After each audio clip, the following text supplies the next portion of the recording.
जय गुरु जी। गुरु जी के चरणों में कोटि कोटि नमन। गुरु जी इस रहमत चैनल पे आप सभी संगत का स्वागत है। इस चैनल के माध्यम से हम सभी संगत के सत्संग को साझा करते हैं। जिस रूप में सत्संग भेज जाते हैं उसी रूप में कोशिश रहती है कि सत्संग आप सभी संगत तक पहुँचाए जाएँ।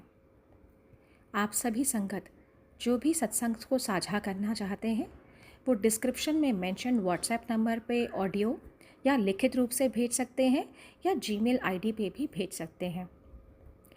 और एक बात मैं संगत जी आप सभी से कहना चाहती हूँ कि सत्संग को अंत तक सुनिएगा, क्योंकि सत्संग हमारी दवाई है। हमें नहीं पता गुरु महाराज किस तरीके से, कौन से सत्संग के माध्यम से कौन कौन से मैसेज हमें देना चाहते हैं या कौन सा हमारा कष्ट काटना चाहते हैं। तो सत्संग को चाहे वो कितना ही बड़ा क्यों ना हो, कोशिश कीजिए कि उसको पूरा सुनिए, क्योंकि वो सत्संग में ही हमारी ब्लेसिंग्स है। तो प्लीज़ कृपया करके सत्संग को बीच में अधूरा नहीं छोड़ें, अंत तक सुनिए और कोशिश कीजिए कि सत्संग को बाकी संगत तक भी हम साझा कर सकें, हम शेयर कर सकें, क्योंकि गुरु महाराज हमेशा से यही कहते हैं कि सत्संग सुनाने वाले का भी भला, सुनने वाले का भी भला, और शेयर तो बिल्कुल करना ही चाहिए, क्योंकि पता नहीं सत्संग के माध्यम से कौन सी संगत का कल्याण हो सके। जय गुरु जी, शुक्राना गुरु जी। मुझे ये मौका मिल रहा है गुरु जी के चरणों में मैं अपना सत्संग शेयर करने जा रही हूँ और आप सारी संगत के साथ अपना सत्संग शेयर करना चाह रही हूँ। जय गुरु जी। संगत जी, मेरी जर्नी गुरु जी के साथ सन 2017 में स्टार्ट हुई थी। वैसे जो मेरा फर्स्ट डे था वो था 25 दिसंबर, क्रिसमस वाला डे था 2016 में, जो मेरी जर्नी स्टार्ट हुई थी लास्ट 31 दिसंबर को। और मैं गुरु जी के, जैसा कि मैंने अभी तक सुना है, आप सारी संगत को भी पता है कि जब गुरु जी हमें अपने चरणों से जोड़ते हैं उस समय हमें गुरु जी अपने चरणों के साथ लगाते हैं जब हम अपने जीवन में सब कुछ हार चुके होते हैं, सब कुछ इतना उस लेवल पे आ जाता है जब आपको लगता है कि अब जिंदगी में कुछ बचा नहीं है। उसी समय गुरु जी ने मुझे अपने चरणों से लगाया, मेरी बाँह पकड़ी गुरु जी ने। कैसे शुरुआत हुई वही मैं आपसे बताती हूँ।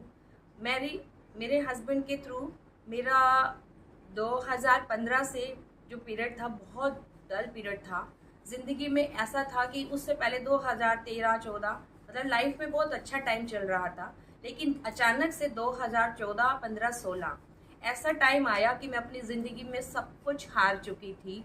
बहुत सारे लॉसेस आए जिसमें मेरे हस्बैंड को हेल्थ की भी प्रॉब्लम रही, फाइनेंशियली इतना ज़्यादा हम डाउन हो गए, एकदम ऐसे चढ़ते चढ़ते एकदम ऐसे डाउन होते चले गए।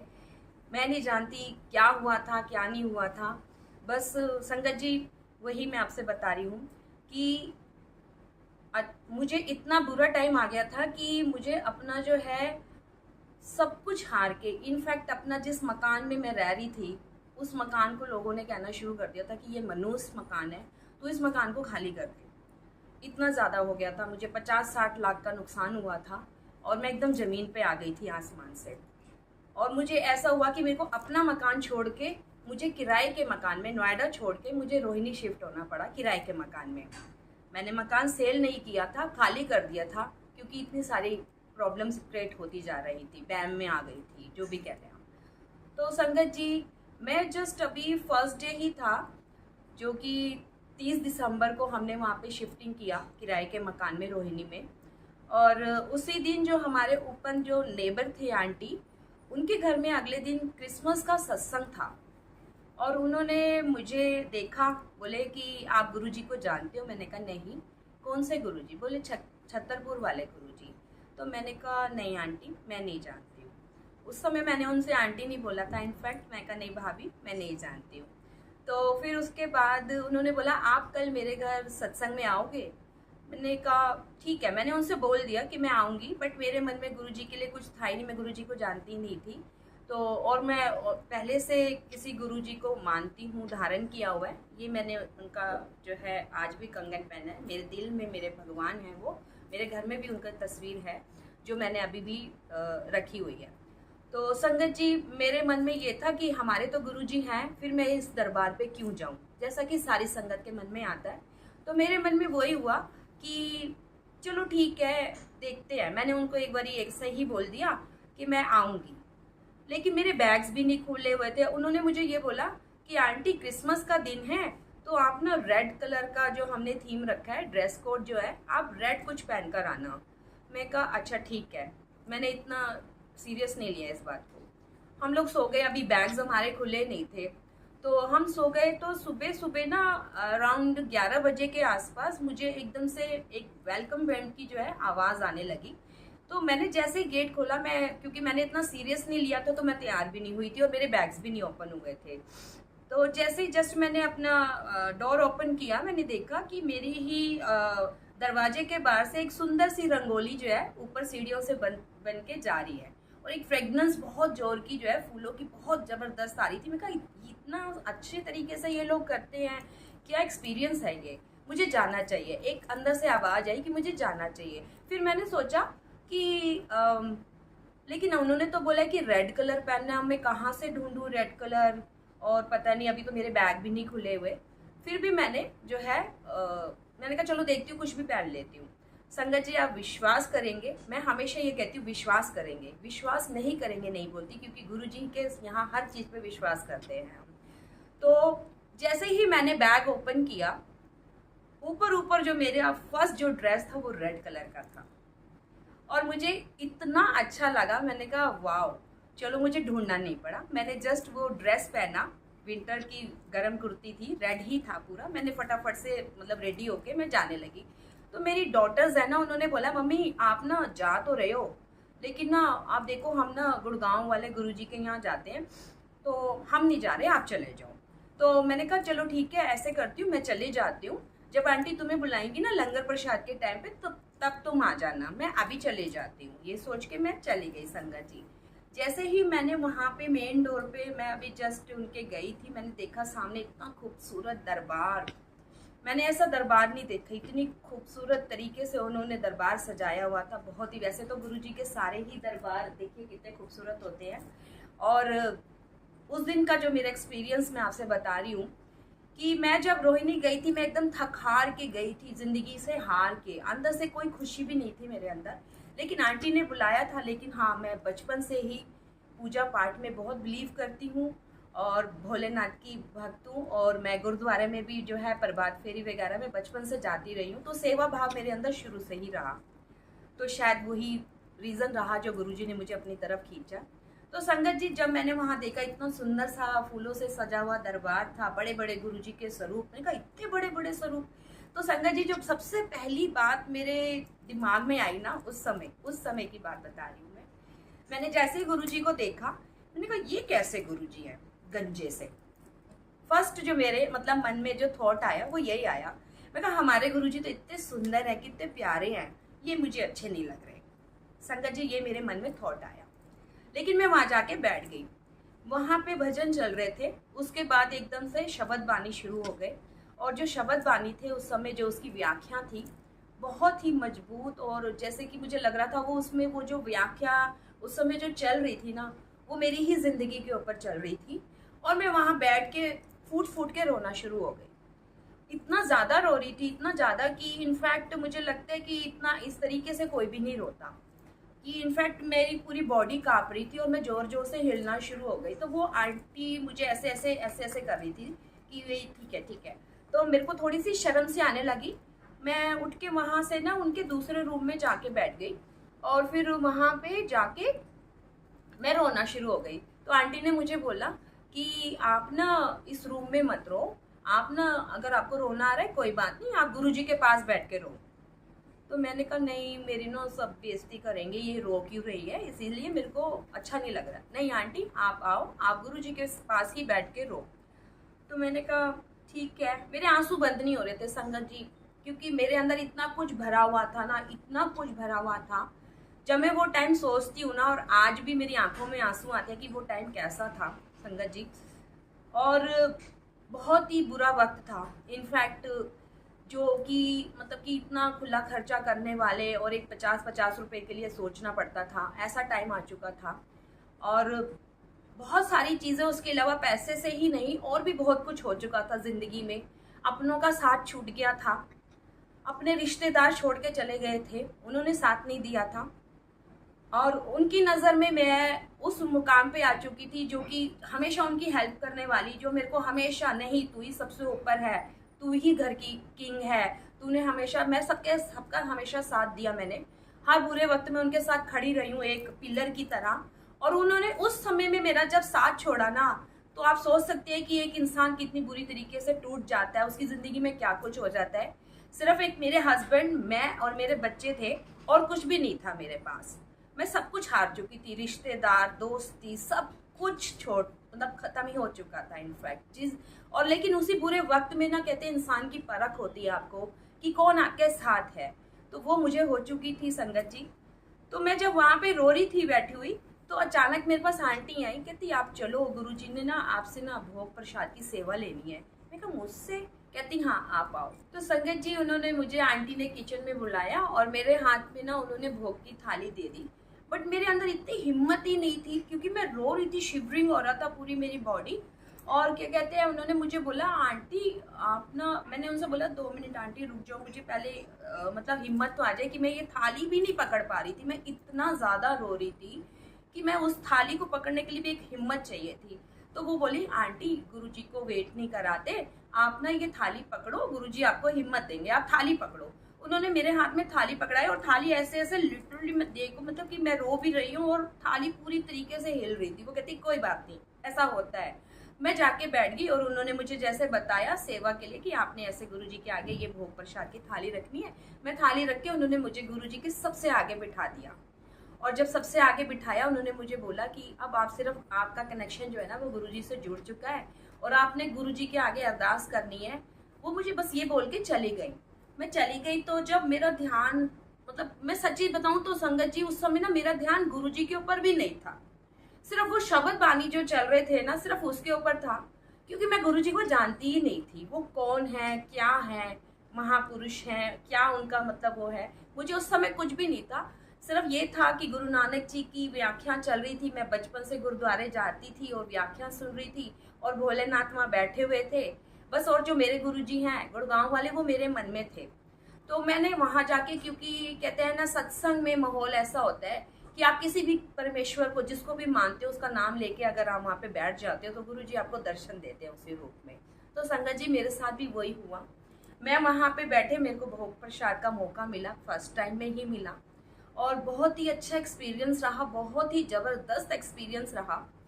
और लेकिन तब तक मेरा विश्वास जो था वो गुरुजी के लिए नहीं था, मैं बिल्कुल आपसे बोलूं कि भाई। तो फिर जब सत्संग खत्म हुआ और उन्होंने क्रिसमस का केक काटा, हमने खूब डांस किया, खूब इंजॉय करा, वो मुझे बहुत चीज़ें अच्छी भी लगी। रो के एकदम से हमने इंजॉय भी किया, हंसाया भी उन्होंने। मैंने कहा ये किस तरह का सत्संग है। तब तक मेरे दिमाग में ना ऐसा कुछ था ही नहीं कि ऐसा भी सत्संग होता है, कि चलो ठीक है शब्द बानी चल रहे हैं और आरती भी भोलेनाथ की हुई है, वो तो ठीक है, लेकिन ये डांस क्यों पर आ रहे हैं। अच्छा चलो क्रिसमस होगा शायद, इसलिए हम लोग इंजॉय कर रहे हैं, क्रिसमस इंजॉय कर रहे हैं। तो हम लोगों ने बहुत अच्छे हमने वहाँ पे, उन्होंने डांस करवाया, मुझे बहुत अच्छा लगा। मतलब कुल मिला के ऐसा लगा कि बस जन्नत में मैं चली गई हूँ। वो तो मैं एक्सप्लेन भी नहीं कर पाऊंगी, शब्द ही नहीं है। वो जो मेरी फर्स्ट जो फीलिंग थी, जो एक्सपीरियंस था ना, स्वर्ग लोक का जैसे कहते हैं ना, आपने एकदम से अचीवमेंट, वो था मेरे साथ। बस वो चीज़ थी और मेरे एकदम से ज़िंदगी में ना खुशी आ गई, जैसे ऐसा मुझे फील हुआ। और मेरी डॉटर आई और उनकी जो बेटी थी ना, वो ना अपना सत्संग शेयर कर रहे थे उस समय। तो वो मुझे कहने लगे, उनके ना फादर की थोड़े टाइम पहले ही डेथ हुई थी। तो वो ना अपना सत्संग शेयर करते करते बोलने लगी कि मुझे ना खिड़की में से ना गुरुजी नज़र आए थे और मुझे ना पापा भी नज़र आए थे, और जब मैं बड़े मंदिर गई थी ना तो वो पर्दे के ऊपर गुरुजी नजर आए। ऐसे करके वो अपना सत्संग शेयर करने लगे। तो उतने में ना सारी संगत कहने लगी, हाँ आंटी मुझे ना चरणों में भी नजर आए थे, मुझे यहाँ भी नजर आए। तो मैंने कहा ये कैसे लोग हैं, इस तरह से मैंने कभी सुना ही नहीं है, इस तरह का कैसा सत्संग होता है ये। मतलब कि संगत जी मुझे उनकी बातों पे यकीन नहीं हुआ, मतलब कि ऐसा मुझे लगा। तो मैं ना, मतलब जैसे कई जिनको इस चीज़ का ज्ञान ही नहीं है, वो तो ये कहेंगे कि ये लोग पागल ही हैं, ऐसी बातें कर रहे हैं। तो संगत जी वही चीज़ है। तो मेरी डॉटर भी वहीं बैठी हुई थी, वो भी मजाक ही बना रहे थे हम लोग उनका बैठे हुए, लेकिन मैं चुप बैठी हुई थी और मेरी दोनों डॉटर हंस रही थी इस बात के ऊपर जब वो ऐसा बोल रही थी। तो मैंने उन्हें डांटा, मैंने कहा चुप रहो। तो क्या कहते हैं, फिर ना हम लोग वहाँ से लंगर प्रसाद करके, लंगर प्रसाद बहुत अच्छा था, हम लोग वहाँ से चले गए।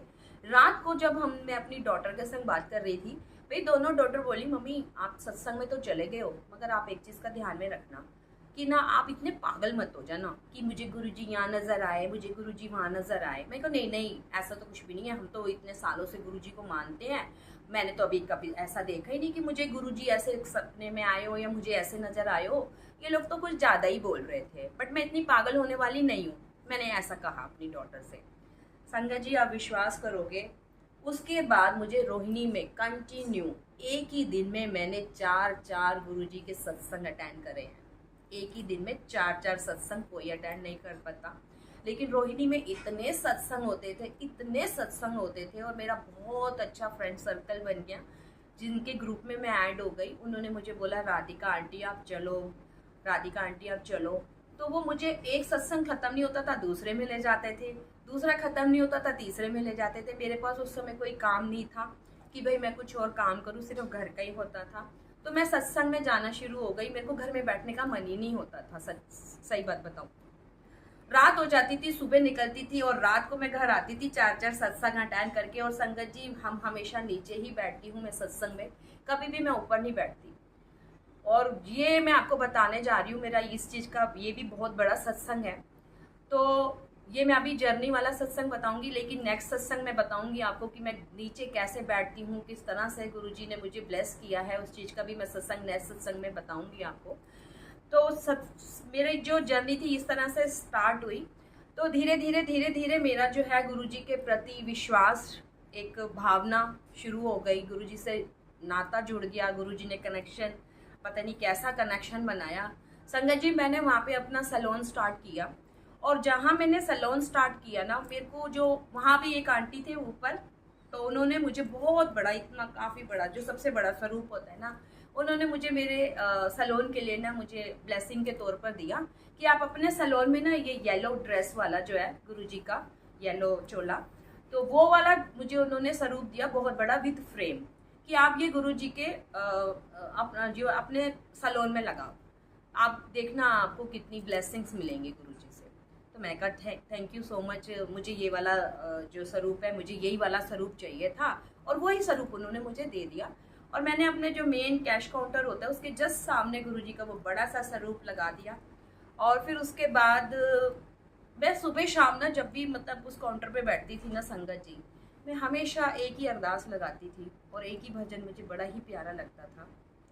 तेरे आंचल नाच मेरी अरदास दाता, के हर पल बनदा रवे मेरा विश्वास दाता है। तेरे आंचल नाच मेरी अरदास दाता, उतराइयां चढ़ाइयां कई जिंदगी विच आंदियां ने, जे कृपा होवे तेरी हस के लंघ जांदियां ने, जे कृपा होवे तेरी हस के लंघ जांदियां ने, हथ सिर ते होवे तेरा मेरे सरताज दाता है। तेरे आंचल नाच मेरी अरदास दाता। तो संगत जी, मैं हमेशा यही अरदास गुरुजी से वहाँ बैठ के करती थी, और मेरा ध्यान मेरे काउंटर पे नहीं होता था, क्या काम हुआ क्या काम नहीं हुआ, काम बहुत अच्छा चल रहा था, सब कुछ ठीक था, आमदनी आनी शुरू हो गई थी, और बस एक ही था मन के अंदर, जो रिश्ते टूट गए थे, हार गई थी, वो सारी चीज़ें मुझे रुला रुला जाती थी। फाइनेंशियली चीज़ें ज़िंदगी में होती हैं, फिर ठीक हो जाती हैं संगत जी, लेकिन रिश्ते जब हारते हैं ना, तो वहाँ पे इंसान अपनों से हारता है। तो संगत जी, मैं गुरुजी से बहुत यही अरदास करती थी। और उसके बाद गुरुजी ने वहाँ से भी, मैंने गुरुजी से एक अरदास और लगाई बैठे हुए सत्संग में हमेशा, कि मैं भी चाहती हूँ कि आपकी सेवा करूँ और आपकी ऐसे गद्दी लगाऊं, आप मुझे सेवा दो। हमेशा एक ही चीज़ मांगी, आप मुझे सेवा दो, सेवा की दात बख्शो, मुझे और कुछ नहीं चाहिए, अपने चरणों से लगा लो, बस अपना बना लो। मैंने सुना है जिसे आप अपना बना लेते हो ना, उसे किसी और दरबार की ज़रूरत नहीं होती है। और मैं थक गई हूँ, मेरे सवालों का मुझे जवाब चाहिए। मुझे मेरे सवालों का जवाब चाहिए कि ऐसा क्यों हुआ, मेरे साथ ऐसा क्यों हुआ, क्योंकि मैंने तो हमेशा सबका साथ दिया है। और वो सवालों का जवाब संगत जी मुझे सिर्फ और सिर्फ इसी दरबार में आके मिला है। मेरे अंकल हमेशा कहते थे, वो भी भटक रहे थे, मैं भी भटक रही थी, और हम हमेशा पूछते थे, सोचते थे कि हमारे प्रश्नों के उत्तर हमें कहाँ मिलेंगे, हम कहाँ जाएं। हम गुड़गांव भी जाते थे, गुरुजी बहुत अच्छे हैं, उन्होंने हमारा बहुत ध्यान रखा, बहुत साल हमारा हर चीज़ उन्होंने हमें दी है। मैं कभी की, क्योंकि गुरु की स्पेलिंग सेम ही है, तो गुरु है संगत जी। लेकिन जो मेरे को यहाँ आके मेरे प्रश्नों के उत्तर मिले, मैं आज सोचती थी और कल मुझे उसका उत्तर मिलता था ना, वो उसने मुझे हैरान कर दिया था। और जो गुरुजी ने मेरी बाँह पकड़ी, मुझे ऐसा उन्होंने झंझोड़ दिया, जैसे कहते हैं ना कि नींबू की तरह निचोड़ देते हैं, उसके बाद वो आपकी परीक्षा ले लेके तब उस परीक्षा में आप पास होते हो ना, तब गुरुजी आपको अपनी चरण में लगाते हैं संगत जी। रिश्ता इतना ज़्यादा मजबूत, इतना ज़्यादा मजबूत। मैंने गुरुजी से कहा मैं आपकी सेवा करना चाहती हूँ, मुझे सेवा से लगा लो। और हाँ, मैं सेवा तब करूँगी जब आप मुझे मेरे नोएडा वाले मकान में वापस लेके जाओगे। संगत जी, आज मैं अपने मकान में ही हूँ और मुझे गुरुजी ने वहाँ पे 1.5 साल भी नहीं रखा, मेरे किराए के मकान में 1.5 साल भी नहीं रखा। एक और चीज़, मैं रोहिणी में इतने सारे सत्संग अटेंड करती थी, इतने सारे सत्संग अटेंड करती थी, मगर कभी बड़े मंदिर नहीं जा पाई, कभी भी नहीं। मैं सारी संगत को कहती थी मुझे भी बड़े मंदिर लेके जाओ, गुरुजी ने बुलाया ही नहीं रोहिणी रहते हुए मुझे। किसी तरह से मुझे गुरुजी ने नोएडा वापस लेकर आए, लेकिन मेरे अपने मकान में नहीं लाए, चारी काउंटी नोएडा में सोसाइटी में लेकर आए, किराए पर ही लेकर आए, लेकिन नोएडा वापस ले आए। तो वहाँ पे हम लोग जस्ट आते सार, वहाँ पे बहुत सारी परीक्षाएं, वहाँ पे आते सार गुरुजी ने एक के बाद ऐसी परीक्षाएं ली, ऐसी परीक्षाएं कि सोच भी नहीं सकते। वहाँ पे आई मैं, वहाँ पे एक आंटी के सत्संग चलते थे, उन्होंने मुझे बुलाया कि आप मेरे घर सत्संग में आओ। मैं गई वहाँ पे, जाते सार उन्होंने मुझे सेवा भी दी कि आपको आंटी ये सेवा करनी है। गुरुजी का इतना शुक्राना है, इतना शुक्राना है, इसके कोई बड़े बोल नहीं है, कोई घमंड नहीं है, बस गुरुजी का आशीर्वाद है। इसलिए आपसे शेयर भी कर रही हूँ कि मुझे गुरुजी ने जब भी सत्संग में बुलाया, कहीं ना कहीं कैसे न कहीं सेवा बख्श देते हैं। शुक्राना है मेरे मालिक का। तो संगत जी, मुझे वहाँ पे गुरुजी ने बुलाया और उसके बाद आंटी के यहाँ पे मैं जाना शुरू हुई। और फिर लेकिन ना मुझे ना वहाँ जाके ना थोड़े टाइम में ना कुछ नेगेटिविटीज़ आने शुरू हो गई, पॉजिटिविटी नहीं आई। मैंने कहा गुरुजी मेरे को ना वहाँ जाके जब मैं आती हूँ ना घर, तो मुझे अच्छा नहीं लगता, क्योंकि कहते हैं सत्संग से जब आप लाओ तो घर में नेगेटिविटी नहीं पॉजिटिविटी लेकर आओ। तो ऐसे सत्संग में जाके मैं क्या करूं जब मन आके घर में ख़राब हो जाता है, बताओ सत्संग में कैसे करूं। तो हाथ परेशान था, कोरोना टाइम स्टार्ट हो चुका था, पैसे से जब भी बहुत परेशान थी, बहुत ज़्यादा परेशान थी, क्योंकि कोरोना टाइम शुरू हो गया था। उस टाइम में मुझे गुरुजी ने एक आदेश दिया कि तू लंगर प्रसाद की सेवा शुरू कर दे, लंगर प्रसाद बनाना शुरू कर दे। किसी आंटी के ही थ्रू मुझे एक मैसेज सा मिला। मैं कहा ठीक है, मैं बना लूँगी, मैं तो अच्छा बना लेती हूँ, तो ऐसे ही मतलब कि अपना कुछ स्टार्टअप ही हो जाए। तो संगत जी, मैंने वहाँ पे लंगर प्रसाद की सेवा गुरुजी से आज्ञा लेकर शुरू कर दी।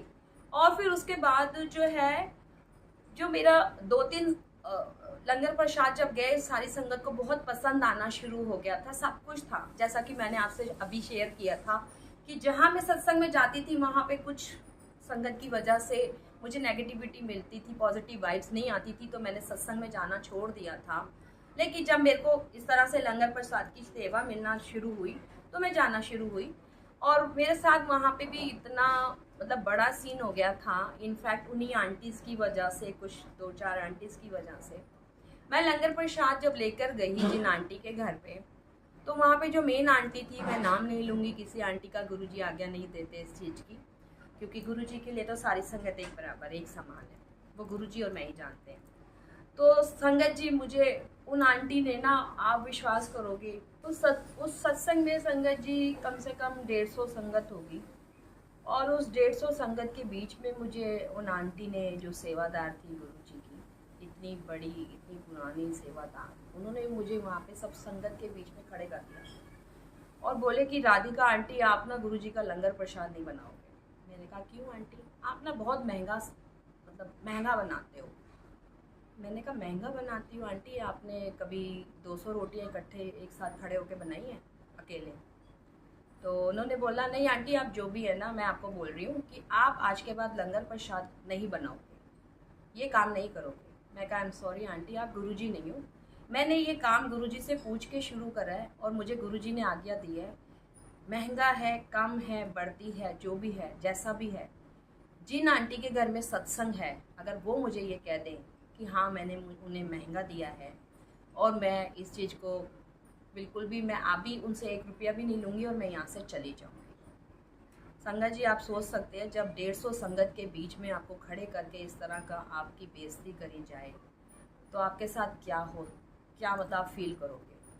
वहाँ पे उन्होंने बहुत ही बुरी तरीके से बोला, मतलब सारी संगत के बीच में, और बहुत सारी चीज़ें बोली, बहुत सारी चीज़ें जो कि मेरे से बर्दाश्त ही नहीं हुई। मैंने उनसे सिर्फ एक ही बात बोला कि आंटी, आप अपने आप को गुरुजी मत बोलो, आप गुरुजी नहीं है, बस इतना बोलूँगी और मेरा फैसला ना गुरुजी के ऊपर छोड़ दो। और मैं वहाँ से मतलब कि बहुत ज़्यादा रो के वहाँ से आई। एक आंटी थे जिन्होंने मेरा साथ दिया थोड़ा, और उन आंटी को मैं मानती हूँ, अभी वो पंजाब चले गए हैं। उन्होंने उन आंटी को बोला कि आप कौन होते हो इनको ये मना करने वाले, जब उनको गुरुजी ने आज्ञा दी है तो आप कौन होते हो उन्हें मना करने वाला, आप ये गलत कर रहे हो।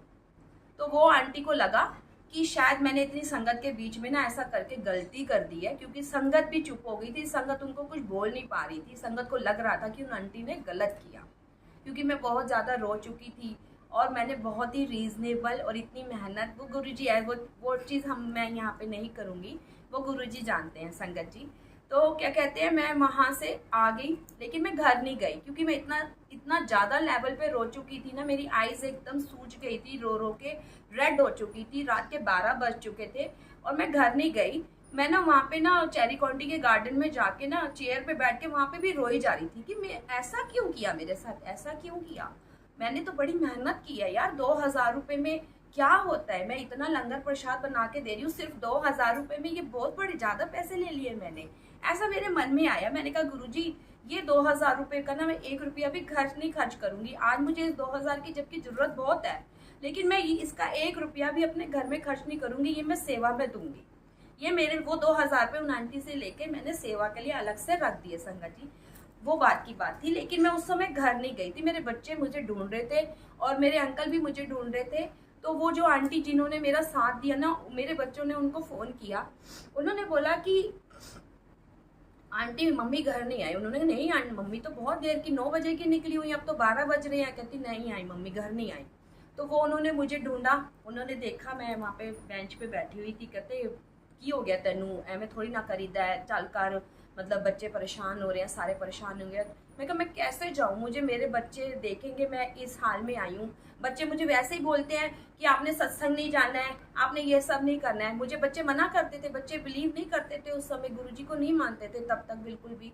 और मेरे को उन्होंने बिल्कुल साफ मना कर रखा था, गुरुजी हर समय गुरुजी करते रहते हो। और मैंने बहुत संघर्ष किया है गुरुजी की सेवा करने के लिए, अपने घर में गुरुजी का एक स्वरूप लगाने के लिए भी बहुत संघर्ष किया अपनी फैमिली से।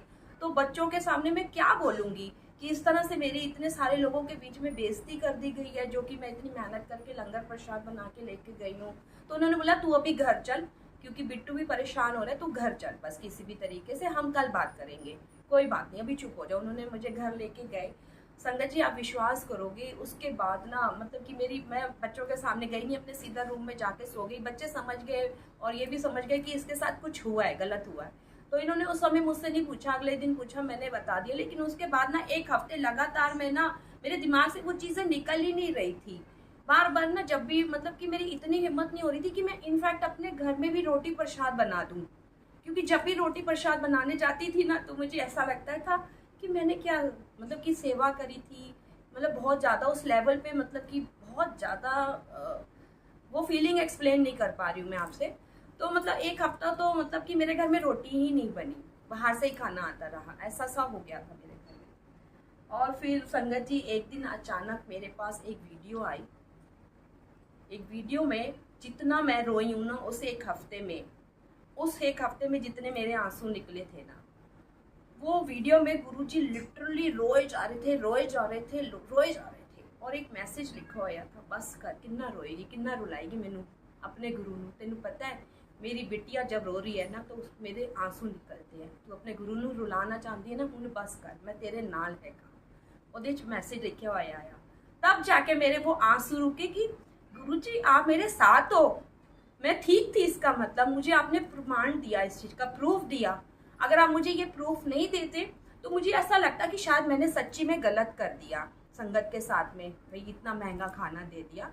लेकिन गुरुजी ने बोला मैं तेरे साथ हूँ और तूने बड़े सच्चे मन से और सही किया। मतलब उन्होंने मुझे प्रमाण दिया और वो उसके बाद मेरे आंसू रुक गए वहाँ पे और मैं सेवा में लग गई। और उसके बाद भी मैंने काफ़ी मेरे को उसके बाद भी बहुत सारे ऑर्डर्स आए। मैंने लंगर प्रसाद की सेवा करी, बड़े बड़े ऑर्डर्स आए और बहुत अच्छे से संगत ने पसंद भी किया। मैंने गुरुजी के चोले बनाना शुरू किए। गुरुजी की, क्योंकि मेरे अंकल का बुटीक है, मैंने गुरुजी की कुशन्स कवर बनाए धीरे धीरे, फिर चोले बनाना शुरू किए, मुझे ऑर्डर्स आना शुरू हुए। गुरुजी ने एक काम मुझे दे दिया। संगत जी कोरोना टाइम पीरियड स्टार्ट हो गया था और हाथ उतना खुला नहीं हुआ था कि भाई हम ना रेंट पूरा पे करें। ये वाला जो मेरा अपना मकान था इसका रेंट भी आना बंद हो गया था, क्योंकि मेरे अपने मकान में ना वो जो मेरे जो टेनेंट थे ना वो मुझे किराया नहीं दे रहे थे, क्योंकि वो भी कह रही थी कि मेरी भाभी किराया नहीं आ रहा, आप मुझे प्लीज़ छोड़, ये मैं कैसे करूँगी। तो मैंने उसको बोला, मैंने कहा देखो तुम मुझे वहाँ से किराया दोगे मैं तभी यहाँ पे आगे भी पे कर पाऊँगी, अदरवाइज ना मैं इतना ये चीज़ नहीं कर पाऊँगी। तो उन्होंने बोला ठीक है फिर मैं ये खाली कर देती हूँ। मैं कहा ठीक है आप खाली कर दो, मैं अपने मकान में जाऊँगी, क्योंकि मेरे भी जो लैंडलॉर्ड है वो मुझसे किराया तो टाइम पे मांगेंगे ही, तो मैं यहाँ कैसे दूँगी। तो किसी ना किसी तरीके से गुरुजी ने मुझे मेरे फ्लैट में मुझे कोरोना टाइम में ही वापस लेकर आए यहाँ पे। और मेरा अपने मकान की कंडीशन इतनी ख़राब कर चुके थे, मतलब इतनी ख़राब थी मैं आपको क्या बताऊँ, रहने लायक नहीं था। 3 AC लगे हुए छोड़ गई थी, तीनों के तीनों ख़राब थे। मतलब कि पूरा चिमनी वगैरह सब कुछ बर्बाद था, सब कुछ बर्बाद। पैसा नहीं था लगाने के लिए, लेकिन हम उस मकान में रहे, गर्मियों का टाइम भी था। और संगत जी वहाँ पे भी मतलब कि जाने के बाद फिर उसके बाद काफ़ी टाइम हमारा ऐसे ही बहुत ज़्यादा स्ट्रगलिंग टाइम रहा। वो वाला फर्स्ट जो कोरोना पीरियड टाइम था वो निकल गया जैसे तैसे।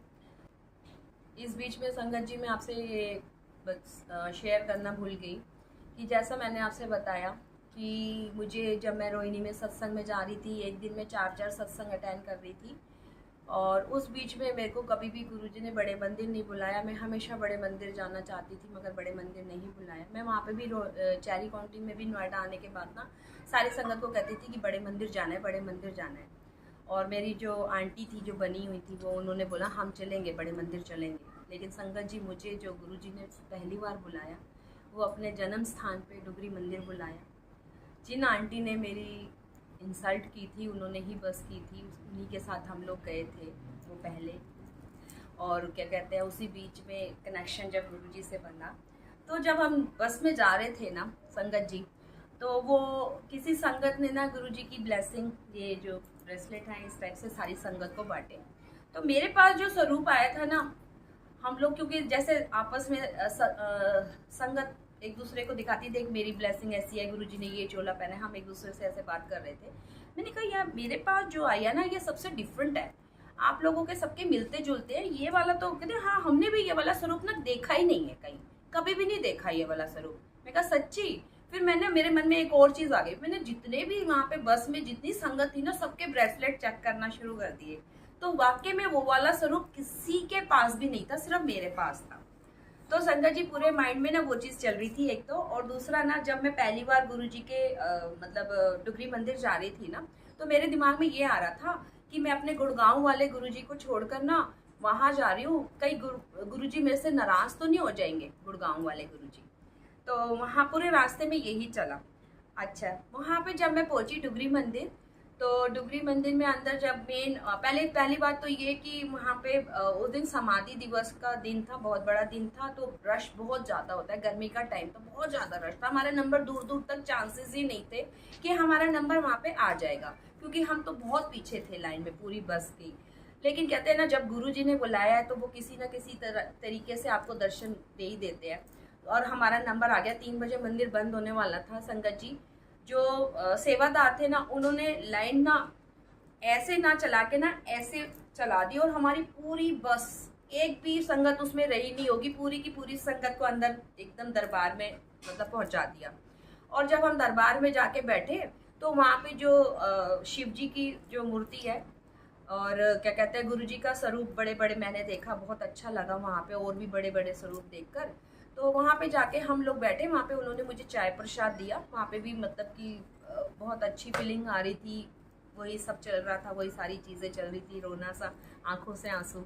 और फिर उसके बाद ना जब मैं शिवलिंग जो शिव जी की मूर्त देख रही थी ना, संगत जी आप विश्वास करोगे, मैं बार बार ना उनको ना ऐसे ऐसे करके देख रही, तो मुझे शिव जी तो दिख ही नहीं रहे।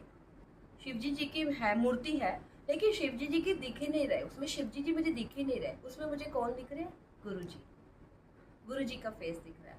और जब मैं फेस उठा के ऊपर आंख उठा के देखूं, गुरु जी का स्वरूप देखूं, तो मुझे गुरु जी के जो स्वरूप है उसमें शिव जी नजर आ रहे हैं।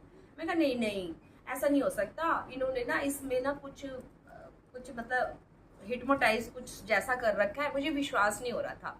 और फिर ना मुझे गुरुजी अपने जो गुड़गांव वाले गुरुजी है ना, वो ध्यान में आ रहे थे, वो भी मुझे वहाँ दिखे। गुरुजी के स्वरूप में ही मुझे उन्होंने दर्शन दिए, शिव जी के रूप में उन्होंने मुझे दर्शन दिए गुड़गांव वाले गुरुजी ने। और एक आवाज़ आई मुझे उस समय, मैं कितने नहीं गया, मैं इधर ही हैगा, जेड़े दरबार इस तू आई है ना, वो सब तो बड़ा दरबार हैगा, ते तू गुरु कोल ही हैगी, परेशान ना हो। ये आवाज़ मुझे मेरे गुरुजी ने दी वहाँ बैठे हुए। मेरा मन एकदम ठंडा हो गया कि गुरुजी मुझसे नाराज़ नहीं है। मैंने फटाफट से चाय प्रसाद खत्म किया और उसके बाद हम लंगर प्रसाद के लिए चले गए। लेकिन मैं पूरे हॉल में ना वही ब्लेसिंग ढूंढ रही थी जो मुझे स्वरूप मेरे ब्रेसलेट में मिला था। मैं देख रही थी कोई भी नहीं है, यहाँ पे भी कोई नहीं है, मैं सारे मंदिर में ढूंढ रही थी। जब लंगर प्रसाद के हॉल में गए ना हम, वहाँ पे भी बहुत बड़े बड़े स्वरूप लगे हुए थे, वहाँ पे भी वो वाला स्वरूप नहीं था। तो मैंने क्या बोला गुरु जी से, मैंने कहा गुरु जी अगर आप सच्चे हो ना और आपने मुझे सच्चे दर्शन दिए ना सच्ची में, तो मुझे इसी रूप में दर्शन चाहिए, जिस रूप में आपने मुझे ब्लेसिंग दी है, मुझे इसी रूप में दर्शन दो। मगर थे ही नहीं गुरु जी वहाँ पे, सारी तरफ ढूंढ ढूंढ के मैं, बड़े बड़े स्वरूप है, इतने बड़े बड़े स्वरूप, मगर ये वाला चोला कहीं नहीं था। ध्यान वही था, मैं ढूंढी जा रही थी। संगत जी आप विश्वास करोगे, जैसे ही वहाँ पे हम लोग लंगर प्रसाद के लिए वहाँ पे बैठने लगे ना, एक कोने में, सिर्फ एक कोने में एंट्रेंस में, जहाँ बड़े मंदिर में भी आपने देखा होगा और आपने डुगरी मंदिर में भी देखा होगा कि गुरु जी के स्वरूप ना बहुत बड़े बड़े होते हैं, छोटे स्वरूप होते ही नहीं है। एक कोने में ना छोटा सा इतना सा स्वरूप, यही वही ब्लेसिंग का जो मुझे मिली थी वो लगा हुआ था। तो इस तरीके से गुरु जी ने मुझे वहाँ पे भी दर्शन दिए और मैं जय गुरु जी करके बैठ गई। मेरा विश्वास इतना अटूट होता जा रहा था, इतना अटूट होता जा रहा था, क्या ही बताऊँ मैं आपको। और फिर उसके बाद जब मैं लंगर प्रसाद के लिए बैठी वहाँ पे, तो ना एक आंटी को बहुत जोर से खांसी आ रही थी, बहुत जोर से। तो मैंने एक अंकल को बोला, मैंने कहा अंकल इनको जल प्रसाद दे दो आप। तो उन्होंने बोला आंटी अभी आएगा, नंबर से आएगा, आप परेशान मत, तो उनको मिलेगा, गुरुजी हैं। तो मैं कहा अच्छा ठीक है। तो संगत जी एक अंकल आ गए जल प्रसाद लेकर, लेकिन उन्होंने ना उन्हीं आंटी को नहीं दिया, बाकी सब संगत को दे के चले गए। वो बेचारी आंटी फिर वैसी की वैसी रह गई। मैंने कहा हाय आंटी को तो खांसी भी छिड़ रही है, मैं अपना प्रसाद में जो है अपना जल प्रसाद शेयर भी नहीं कर सकती, क्योंकि मुझे संगत ने यही बताया था कि हम अपनी ब्लेसिंग किसी से शेयर नहीं कर सकते। तो मैंने ना वो बोतल खोली नहीं, मैं कहा नहीं, जब तक इन आंटी की प्यास नहीं बुझेगी ना, मैं अपनी प्यास नहीं बुझाऊंगी। प्यास बहुत थी, गर्मी का टाइम था, 2-2 मिनट में प्यास लगती है, लेकिन मैंने कहा नहीं, पहले आंटी की प्यास बुझेगी, मैं तभी पीऊँगी। 2 मिनट में फिर आंटी को भी जल प्रसाद मिला। मैं कहा आंटी पी लो आप। जब आंटी ने अपना जल प्रसाद पी लिया, तो मैंने भी तुरंत अपना जल प्रसाद पी के हम लोग वहाँ पे बैठ गए। और जब वो जल प्रसाद की बोतल मेरी खत्म हुई ना, तो मैंने देखा था 2-3 आंटी ना ऐसे करके ना लास्ट की बूंद अपने ऊपर छिड़का कर देती है, ऐसे ऐसे करके। तो मैंने भी वो करने लगी। तो मैंने उनसे पूछा, मैंने कहा आंटी ऐसे क्या होता है? उन्होंने बोला कि भाई स्वास्थ्य ठीक होता है, अच्छा होता है। लास्ट गुरुजी की तो एक एक बूंद में अमृत है, इसकी बहुत वैल्यूज़ होती है। तो मैं कहा ठीक है, तो मैं भी वो ऐसा करने लगी। लेकिन मेरे माइंड में थॉट आया कि मैंने कहा गुरुजी आप तो बोलते हो कि आपका जल प्रसाद है ये, लेकिन ये तो हमने पी लिया और पीने के बाद ये झूठा हो गया। झूठा होने के बाद फिर ये हम अपने ऊपर छिड़क रहे हैं, तो ये कैसे जल प्रसाद कैसे हुआ, क्योंकि ये तो हमारा झूठा है। ये मेरे दिमाग में आया, तो मैं ये सोच के बैठ गई। और संगत जी आप विश्वास करो, मैंने अपनी जल प्रसाद की पूरी बोतल पी ली थी। मेरे आसपास की पूरी संगत ने जल प्रसाद पूरा पी लिया था। और जब मैं खड़ी होने लगी ना, उसके जैसे ही मैंने खड़ी हुई, मेरे साइड में मेरा पर्स था, जो जिपर होता है, जिपर के ठीक बीचों बीच, मुझे नहीं पता गुरुजी ने कहाँ से दिया, कैसे नहीं दिया, पूरी की पूरी जल प्रसाद की बोतल मेरे पर्स के अंदर। और वो जब मैंने कहा अरे ये कहाँ से, मैंने तो अपनी जल प्रसाद की बोतल पी ली। तो मैंने इनसे अंकल में कहा आपकी? अंकल कहते नहीं आंटी मेरी तो ये रही। इधर से पूछा, सामने से पूछा, इधर से सबने बोला आंटी पी ली। तो उन्होंने मेरे को, सामने वाली आंटी बोलती कि ना आंटी गुरुजी ने दिया है आपको ये। तो मैं कहा हाँ ठीक कह रहे हो आप। तो मैंने वो उसको खोल के भी पीने शुरू, मतलब जैसे अभी जस्ट खोलने ही लगी थी, तो गुरुजी मुझे क्या कहते हैं, उन्हें तो तू कह रही सी तेरा ए झूठा हो गया है, हूँ मैं तेनू सुच्चा जल दिता है, तो फिर ओनू भी खोल दी पई है, ਇਹਨੂੰ ਕਰ ਲੈ ਕੇ ਜਾ ਤੇ ਇਹਨੂੰ ਕਦੀ ਵੀ ਖਤਮ ਨਾ ਹੋਣ ਦੇਈ। ਇਹਦੇ ਛਿੱਟਾ ਜਿਹੜੀ ਹੈ ਘਰ 'ਚ ਪਾਈ, ਤੇਰੇ ਘਰ 'ਚ ਬਰਕਤ ਹੋਏਗੀ। ਤੇ ਆਪਣੇ अंकल ਨੂੰ भी पिलाई, बच्चों ਨੂੰ भी पिलाई, और कभी भी इस जल ਨੂੰ खत्म ना होने दी। तो संगत जी वो था मेरा पहला गुरु जी की ब्लेसिंग, जो आज भी मेरे पास है। मैंने कभी, मुझे इतने साल हो गए, मैंने वो जल प्रसाद ख़त्म नहीं होने दिया। और उसकी वैल्यूज़ मैं आपको क्या ही बताऊँ। जिसको मैंने उसकी 2 बूंद भी डाल के दी है ना, उसका भी कल्याण हुआ है जल प्रसाद से। गुरु जी की एक एक बूंद में अमृत है, और हमारे रोग मुक्त बहुत संगत का कल्याण करा है उस जल प्रसाद ने, बहुत संगत का डिवाइन जल प्रसाद। शुक्राना मेरे मालिक का कि उन्होंने मुझे वो जल प्रसाद दिया। वो मेरा एक्सपीरियंस था, बहुत ही अच्छी जर्नी रही, बहुत ही प्यारा सफ़र रहा। पूरा सब कुछ हो गया, ढोल ढमक्के से हम डांस वांस करके सब कुछ कर आ गए। रास्ते में कहते हैं ना, गुरु जी ने जब खुशी देनी होती है ना, वो आपको जब कोई ऐसी न्यूज़ देने वाले होते हैं ना, वो उस समय देते हैं जब पहले आपको सारी खुशियाँ आप बटोर लेते हैं।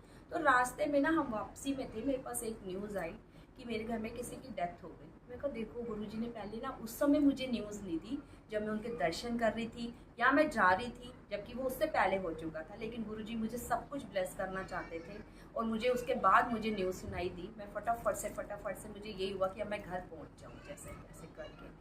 और संगत जी वो मेरा एक्सपीरियंस वो था। अब वही जब हमारा कोरोना टाइम चल रहा था, मैं अपने मकान में आ चुकी थी। जो सेकेंड जो लेयर आई थी 11 मई आई थी, तो तब वो बहुत मेरे लिए डेंजर रहा।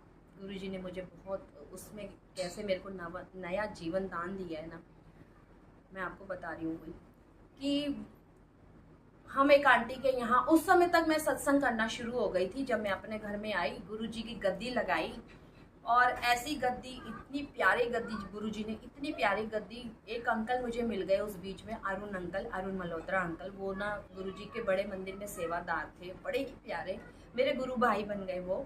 और उनके साथ मैंने जो है मिल के, मैंने उनको बोला मैं अंकल आप मेरा साथ दोगे, मैं ना गुरुजी के सत्संग की सेवा शुरू करना। उन्होंने बोला आंटी ये तो मेरा सपना है, और आप मुझे मिल रहे हो तो हम मिल के शुरू करेंगे। मैं कहा अंकल मेरे को पता नहीं है क्या चीज़ कैसे करते हैं, बस एक शुरुआत अच्छी सी करना चाहती हूँ। और संगत जी आप विश्वास करोगे, गुरुजी ने इतने प्यारे प्यारे सत्संग करवाए, इतने प्यारे प्यारे सत्संग। मेरा छोटा सा 2 BH का घर है, उसी घर में 200-250 संगत कहाँ आके बैठ जाती थी मुझे खुद ही नहीं पता। डांस भी करते थे, और लंगर प्रसाद भी होता था, सब कुछ होता था उसी घर में। और फिर कोरोना टाइम में जो सेकंड लेयर आई थी, उसमें मैं पॉजिटिव हो गई। एक आंटी थी हमारी, रिचा आंटी, दुबई से आए थे वो। तो हमने उनसे पूछा भी था कि भाई आंटी आप भाई वहाँ से दुबई से आ रहे हो, पॉजिटिव मतलब अपना टेस्ट वेस्ट सब करवा के आना, तभी हम संगत को जो है सत्संग के लिए राजी करेंगे। तो 11th डेट थी, और 11 अप्रैल की डेट थी। तो उनके घर, आंटी के घर हमने सत्संग रख दिया। अरुण अंकल, मैं और मेरे अंकल, हम लोग उनके घर गए। संगत वहाँ पे भी 40-50 संगत थी, और जब हम वहाँ से आए ना तो हम तीनों की तबीयत खराब हो गई और मेरे अंकल को बुखार हो गया, मुझे बॉडी में एकदम से शिवरिंग होने लगा और बुखार चढ़ गया, बॉडी पेन होने लगा। और अंकल जो अरुण अंकल है उनको भी ना खांसी आनी शुरू हो गई, तो हम समझ गए कि हम कोरोना पॉजिटिव हो गए हैं। तो मतलब कि ऐसा हुआ। फिर बच्चे मेरे घर में अभी आए नहीं थे, तो अंकल ने मुझे बोला कि आंटी एक काम करते हैं कि भाई अभी बच्चे हमारे पास आए नहीं है और मेरा घर खाली रहता है, तो वो साथ ही सोसाइटी में रहते हैं, तो हम तीनों वहीं पे क्वारंटाइन हो जाएंगे ताकि बच्चे सेफ रहे, क्योंकि उनके अंकल के घर में कोई भी नहीं होता था और गुरु भाई थे मेरे। तो हमने कहा नहीं अंकल देख लो, तो उन्होंने बोला मैं बोल रहा हूँ आपको, आप चलो। तो क्या कहते हैं, हम इस तरह से उनके भाई 3 रूम थे, हम वहाँ चले गए और मेरे बच्चे खाना बना के वहाँ दे के चले जाते थे। और संगत जी मेरा जो टेम्परेचर होता था ना 108 109, उससे नीचे मेरा टेम्परेचर ही नहीं आता था, इतना फीवर होता था। मैं एक सोफे पे ना एक गट्ठर बन के जैसे लेटी रहती थी और मुझे ये पता ही नहीं था। इनफैक्ट मेरे अंकल को ना बिल्कुल भी नॉलेज नहीं थी कि भाई कौन सी मेडिसिन देनी है, वो ना बहुत ना सिंपल से हैं। तो क्या कहते हैं, उनको ना बिल्कुल भी ट्रीटमेंट के बारे में नॉलेज ही नहीं थी। बच्चों ने जो भागदौड़ करी, और सबसे बड़ी जो मेरी उस समय साथ दिया मेरी फ्रेंड्स थी जो गुरु संगत की थी, उन्होंने मेरे को बहुत वीडियो कॉल पे ना इतना सहानुभूति जैसे कहते हैं ना, उन्होंने मुझे बार बार अरे राधिका तू तो ये है गुरुजी की सेवादार है, तूने अभी इतनी बड़ी नदी पार कर ली है, समुंदर पार कर लिया, अब तो एक छोटी सी नदी पार करनी है, तेरा फीवर ठीक हो जाएगा। मैं कहा नहीं अब मैं नहीं बचूंगी, मैं मर जाऊंगी ऐसा करके। तो उस फीवर में ना मुझे 2-3 ऐसी ऐसी न्यूज आ गई ना। एक तो वो रिचा आंटी मर गई जिनके घर हम सत्संग करने गए थे, पर क्योंकि सबसे पहले वही पॉजिटिव थी। और फिर उसके बाद एक और चेरी काउंटी में आंटी थी, वो चले गए। एक और 2-3 आंटी थे वो चले गए, सेवादारी थे वो सारे गुरुजी के। एक के बाद ना मुझे न्यूज़ ऐसी आती जा रही थी, तो मेरे अंदर से ना मतलब कि सारी हिम्मत खत्म हो गई थी। मेरे अंदर ये था कि अब मैं नहीं बचने वाली हूँ।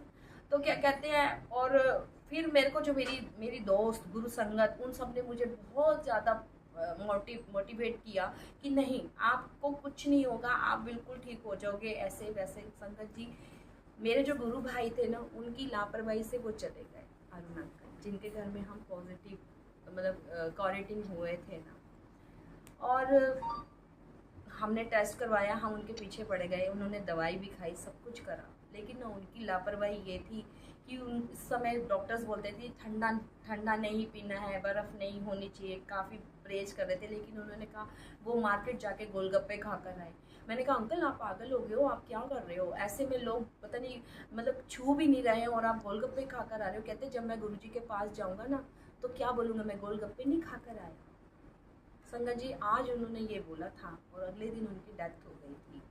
और एक और चीज़ जो मैं आपसे सबसे बड़ी शेयर कर रही हूँ, ये मैंने तभी से धारण किया हुआ है, ये धागा और ये लॉकेट गुरुजी का बहुत ब्लेस्ड है। ये धागा मैंने खुद बनाया था मंत्र जाप से, मंत्र 108 मंत्र जाप जप के मैंने ये धागा बनाया था और मैंने उन अंकल को दिया था। मैंने कहा अंकल जी आप ये ना, मैंने 2-3 संगत को बना के दिया, क्योंकि गुरुजी के पास जब मैं बैठती हूँ तो मैं ये धागा बना देती हूँ। तो मतलब कि मन में जो भी था, मुझे नहीं पता कि गुरुजी ने सेवा दी क्या दिया, जैसे भी जो है अभी भी कर देती हूँ कभी कभी। तो संगत जी ये धागा मैंने बनाया, बट ये मैंने अपने लिए नहीं बनाया था, मैंने उन अंकल के लिए बनाया था। और उन अंकल ने पहना नहीं इसको, इस धागे को उन्होंने जाके मंदिर में रख दिया अपने वहीं पे गुरुजी के पास में। और जब मैं बीमार थी उन्होंने यही धागा लाके ना मेरे गले में पहना दिया कि आंटी आपको इसकी ज़्यादा ज़रूरत है, आप पहनो। का नहीं अंकल ये मैंने आपके नाम का बनाया है, आप ही इसको पहनो। लेकिन उन्होंने किसी तरीके से, और ये मैंने इसकी गांठ भी नहीं खोली, जो गांठ उन अंकल ने लगाई थी ये वैसी की वैसे, मैंने इसको उतारा नहीं है। तो संगत जी आप ये सोचो कि अपनी ब्लेसिंग उन्होंने मुझे पहना दी, मेरे मन में तो यही आता है। और क्या कहते हैं, वो चले गए, मैं बच गई। लेकिन जिस दिन मेरे को लास्ट डे था ना संगत जी, जो मैं बता रही हूँ आपको, वो ये हुआ कि मैं चली गई थी, मेरी सांस उखड़ चुकी थी, सिर्फ मेरी आंखें ये दुनिया देख रही थी। मेरे अंकल मुझे बताते हैं कि हम लोग ये सोच गए थे कि तू चली गई, कि कुछ भी नहीं था तेरी बॉडी में। और वह मुझे पूरा ध्यान है, जो जैसे कहते हैं ना मुद्रा अवस्था में जब इंसान जाता है, एक काली खाई, एक काला कुआं, मैं चली जा रही हूँ, एक काली खाई के अंदर गिरती जा रही हूँ, गोल गोल गोल गोल गोल गोल करके। वो दृश्य मेरी आंखों से कभी भी नहीं जाता है। और एक तेज रोशनी, वाइट कलर के चोले में तेज रोशनी आई, वो गुरुजी की रोशनी थी। उन्होंने मेरी बाह पकड़ी, कितने जांदी पई है। और संगत जी मेरे ना बॉडी में से एक सांस वापस आई, हूं करके आवाज आई। मेरे अंकल ने भी वो आवाज सुनी, लेकिन वो उठे नहीं। और ना जब मैं देख रही हूँ कि मेरी ना आंखें खुल गई हैं, लेकिन बॉडी हिल नहीं रही बिल्कुल भी। और ना क्या कहते हैं, मेरा टेम्परेचर 109 था उस समय। और क्या कहते हैं, मेरे अंदर इतनी हिम्मत नहीं थी कि मैं इतनी सी भी उंगल हिला सकूं, कुछ बोल सकूं। फिर भी मेरे पैर के पास अंकल बैठे हुए थे, तो मैंने ऐसे करके जस्ट पैर से ही उनको हिलाया। वो अंकल ने देखा और उन्होंने मेरे को ऐसे करके देखा, तो मेरे से बोला भी नहीं जा रहा था। मैंने इशारे से, पता नहीं कैसे करके, उस समय कौन सी गुरुजी ने शक्ति दी, मैंने बोला मेरे मुंह में जल प्रसाद डाला गुरुजी का। उन्होंने फटाफट से मेरे मुंह में 3 चम्मच जल प्रसाद डाला। और ना संगत जी उस मुद्रा अवस्था में ना, जब गुरुजी ने मुझे दर्शन दिए थे ना, उस समय मुझे गुरुजी ने एक मंत्र जाप दिया था। वैसे तो गुरुजी का मंत्र जाप है ओम नमः शिवाय, शिवजी सदा सहाय, ओम नमः शिवाय, गुरुजी सदा सहाय। लेकिन संगत जी उस मुद्रा अवस्था में गुरुजी ने मुझे बोला कि आज तूने ये सेवा करनी है और ये सारी संगत के पास मैसेज पहुंचाना है। और वो मंत्र जाप था, हे भोले, हे भोले, शांत हो जाओ, तुम्हें महाकाली की कसम। ये संगत जी मेरे पास, मेरे शरीर में हिम्मत नहीं थी, बुखार, टेम्परेचर से आवाज़ तक नहीं निकल रही थी। मैंने उस बुखार की आवाज़ में, उस टेम्परेचर में, मेरे शरीर पे ठंडा पानी, बर्फ़ में मुझे लिटाया जाता था पूरे 9 दिन, मगर टेम्परेचर नहीं उतरता था। मतलब इतना ज़्यादा मेरे साथ था। सोचो आप कि कोई इंसान कैसे उस समय, कोरोना टाइम में तो मतलब कि उम्मीद ही नहीं होती कि कोई बचेगा भी। तो मैंने उसी बुखार में फटाफट से रिकॉर्डिंग किया मैसेज, और मैंने जितने भी मेरे गुरु संगत के ग्रुप थे, सारे में मैंने वो मैसेज डाला कि संगत जी गुरुजी का मैसेज है, आज सारी संगत ने सुबह से लेके शाम तक ये वाला मंत्र जाप करना है, हे भोले शांत हो जाओ, तुम्हें महाकाली की कसम।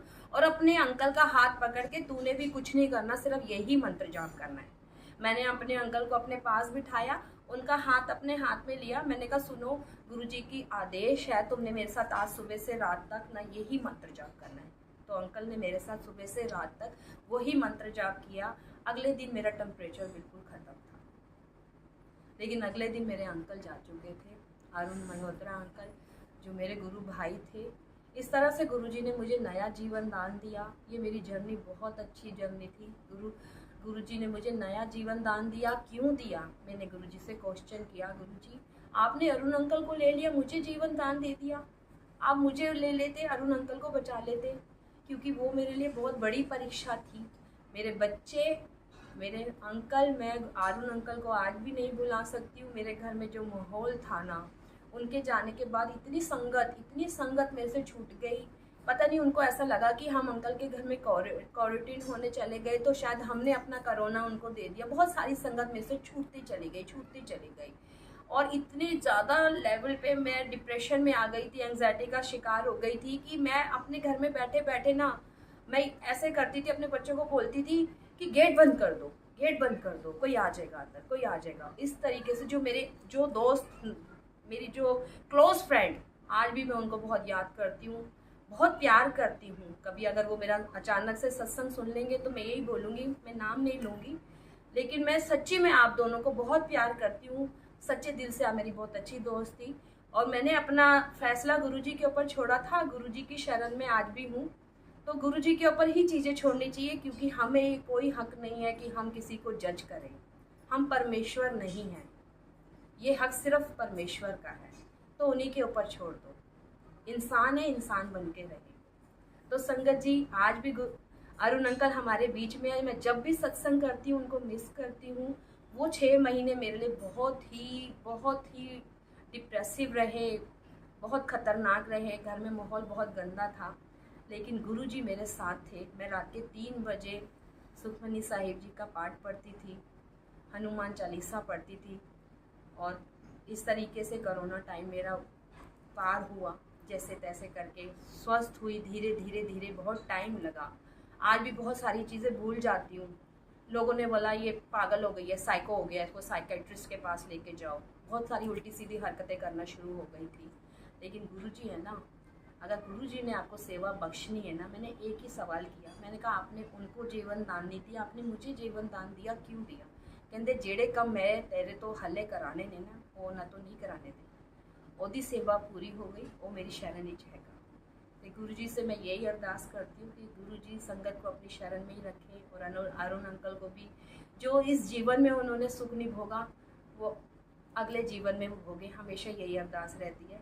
ये मेरी जर्नी थी गुरु जी के साथ। शुक्राना गुरु जी, लव यू गुरु जी, जय गुरु जी, लव यू संगत जी। हमेशा गुरु जी का आशीर्वाद आप सब पे बना रहे और गुरु जी ऐसी सेवा बख्शते रहे। जय गुरु जी संगत जी। ये बहुत प्यारा सत्संग हमने सुना राधिका आंटी का, जो कि नोएडा की संगत हैं। देखिए कितना अच्छा इनका सत्संग था कि कैसे इन्होंने अपनी ज़िंदगी में उतार चढ़ाव देखे। अर्श से फर्श तक का सफ़र इन्होंने बहुत कठिनाइयों से तय किया, और जब गुरुजी की संगत बनी तो संगत बनकर ही रह गई। संगत से सेवादार का सफ़र भी बहुत कठिन रहा। सेवादार बनना आसान नहीं है संगत जी। बिल्कुल ऐसा लगता है जैसे आप हर समय आपकी गर्दन पर तलवार लटकी हो। बहुत कुछ सहना पड़ता है, और अगर आप सेवादार हैं तो आपको हर तरह से निपुण होना चाहिए, कटाक्ष सुनने के लिए भी, और लोगों की नफ़रत, संगत की नफ़रत सहने के लिए भी, क्योंकि बहुत बार ऐसी परिस्थितियां बन जाती हैं कि संगत ही सेवादार के खिलाफ़ बन जाती हैं। लेकिन उसी क्षण अगर आपके गुरु साथ हैं, आपके गुरु महाराज आपका हाथ पकड़े हुए हैं, तो कोई भी कठिन परिस्थितियों से आप आसानी से निकल आ पाते हैं। ऐसा ही कुछ राधिका आंटी के साथ हुआ।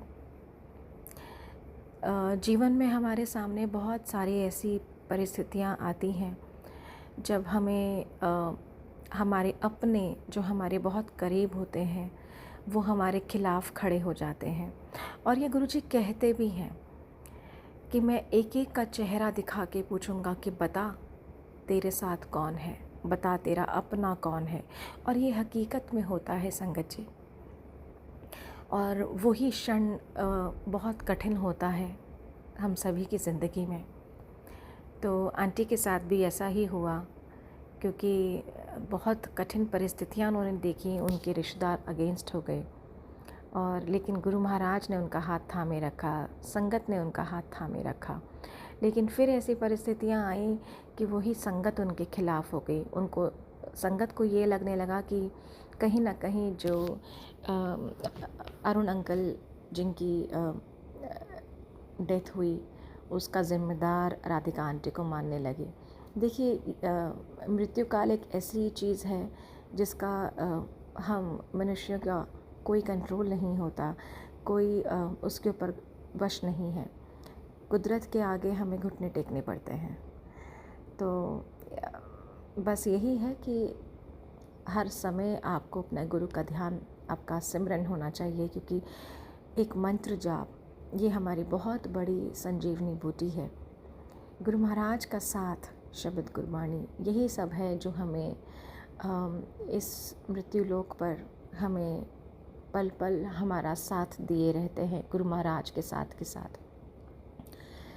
तो उम्मीद करती हूँ कि आज का सत्संग आप सभी संगत को पसंद आया होगा।